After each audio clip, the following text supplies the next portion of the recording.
नमस्कार, मैं हूं रिपु मिश्रा और आप देख रहे हैं रिपु मिश्रा ऑफिशियल। क्या रमजान के महीने में उर्दू विद्यालयों में कार्यरत शिक्षकों को परेशान करने की साजिश हो रही है या सरकार किसी विशेष भावना से प्रेरित होकर इन उर्दू विद्यालयों में कार्यरत शिक्षकों को परेशान करने की एक नई साजिश कर रही है या एक विशेष तरह की छुट्टी को कैंसिल करके नई प्रणाली लगाने की कोशिश की जा रही है? मैं बात कर रहा हूं पश्चिम बिहार राज्य के पश्चिम चंपारण के उर्दू विद्यालयों के बारे में।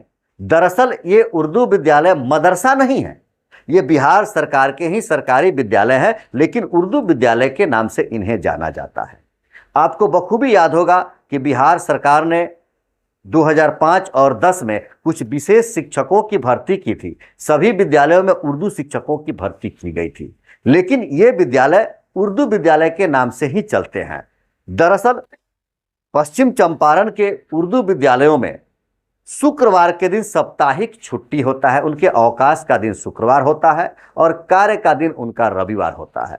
सरकार के पन्नों में, सरकार के फाइलों में पश्चिम चंपारण के जिला शिक्षा पदाधिकारी महोदय के पन्नों में यह दर्ज है कि पश्चिम चंपारण के बहुत ऐसे उर्दू विद्यालय हैं जिनके यहाँ शुक्रवार को साप्ताहिक छुट्टी होती है। मध्याह्न भोजन भी उनके यहाँ शुक्रवार को नहीं जाता है और जो मेनू शुक्रवार के दिन अन्य विद्यालयों में होता है, इन विद्यालयों में रविवार के दिन वही मेनू दिया जाता है और ये विद्यालय रविवार के दिन कार्यरत रहते हैं।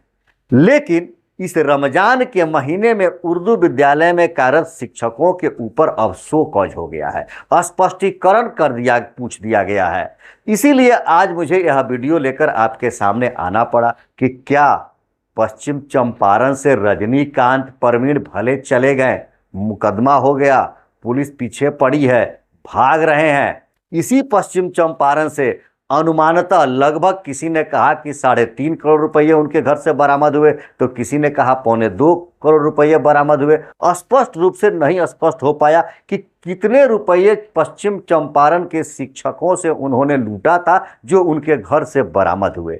उसी पश्चिम चंपारण में भले रजनीकांत परवीन यहाँ से जा चुके हैं, लेकिन अभी उनके जगह पर कार्यरत मनीष कुमार जो प्रभार में आए हैं, क्या वे भी अब रजनीकांत परवीन के नक्शे कदम पर चल रहे हैं?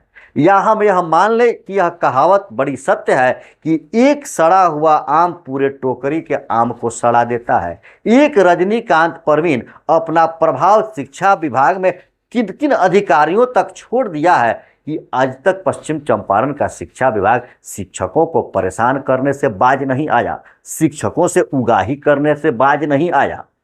दरअसल बिहार सरकार ने इस मार्च के महीने में वार्षिक परीक्षा का आयोजन किया। सभी विद्यालयों में वार्षिक परीक्षा हुआ। 1 से 8 तक की परीक्षा संपन्न हो चुकी थी और 9वीं वर्ग की परीक्षा और 11वीं वर्ग की परीक्षा 19, 20 और 21 इन 3 तारीखों में ली गई, जिसमें 21 तारीख शुक्रवार का दिन था। तो क्या जिन्होंने परीक्षा का कार्यक्रम बनाया उन्हें यह नहीं मालूम कि शुक्रवार के दिन उर्दू विद्यालय बंद रहते हैं? क्यों इस तरह से कार्यक्रम बनाया गया? क्या वास्तव में किसी विशेष भावना से प्रेरित होकर इस रमजान के महीने में उर्दू विद्यालयों में कार्यरत शिक्षकों को परेशान करने की नीयत तो नहीं है? और मामला उसी शुक्रवार को लेकर के है। दरअसल शुक्रवार के दिन उर्दू विद्यालयों में अवकाश का, साप्ताहिक अवकाश का दिन होता है।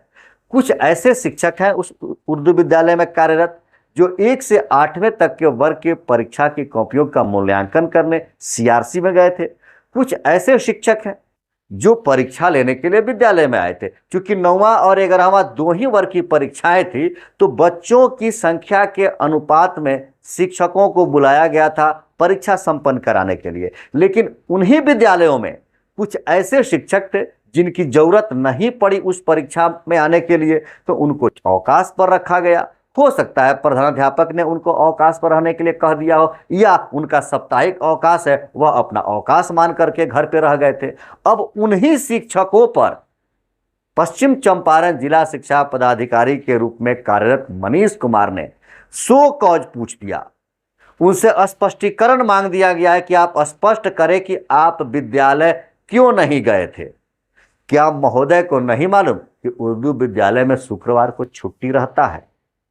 अगर मालूम है तो फिर यह स्पष्टीकरण क्यों? और अगर नहीं मालूम है तो आपको अपना कार्यभार संभालने के लिए, आपको अपने कर्तव्य पथ पर चलने के लिए सबसे पहले उसकी जानकारी उपलब्ध कर लेनी चाहिए कि मेरा कर्तव्य क्या क्या है, मेरे विभाग में क्या क्या होता है, किस विद्यालय में कब कब छुट्टियां होती है, किस विद्यालय का संचालन कैसे होता है। अगर आपको इसकी जानकारी है और जानकारी रहते हुए आपने इस तरह का शो कॉज किया है तो निश्चित ही रजनीकांत परवीन के साड़ू हैं आप, निश्चित ही आप उनके नक्शे कदम पर चल रहे हैं और पश्चिम चंपारण के शिक्षकों से शो कॉज के माध्यम से उगाही अभियान चला रहे हैं और उन शिक्षकों को कहीं न कहीं परेशान करने और लूटने की नीयत आपके अंदर भी है।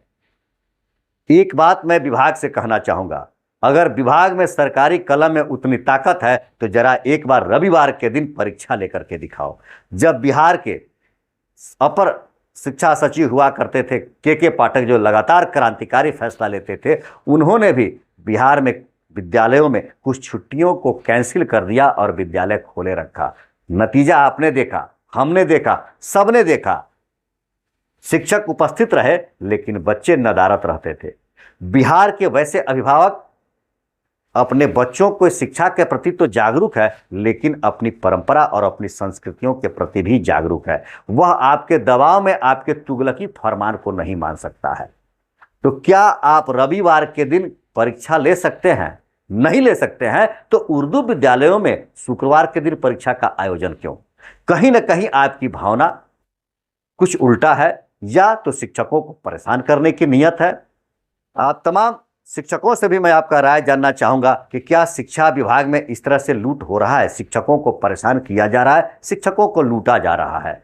हम आप शिक्षकों से भी आपका राय जानना चाहेंगे कि क्या हमें जो जानकारी मिली है कि विभाग के द्वारा शिक्षकों को लगातार परेशान किया जाता है और शिक्षकों से कहीं ना कहीं लूटने का प्रयास किया जाता है। अगर हमारी जानकारी सही है या कुछ गलत है तो आप अपना सुझाव जरूर हमें देंगे और हम आपसे कहेंगे कि आप इस वीडियो को उतना शेयर करें कि यह वीडियो पश्चिम चंपारण के जिला शिक्षा पदाधिकारी महोदय ही नहीं, पटना के शिक्षा विभाग तक पहुंचे और सोई हुई शिक्षा विभाग की नींद खुल जाए और वह किसी भी तरह के, चाहे वह उर्दू विद्यालय के शिक्षक हो या हिंदी विद्यालय के शिक्षक हो, किसी भी शिक्षक को परेशान करने के नियत से हट जाए।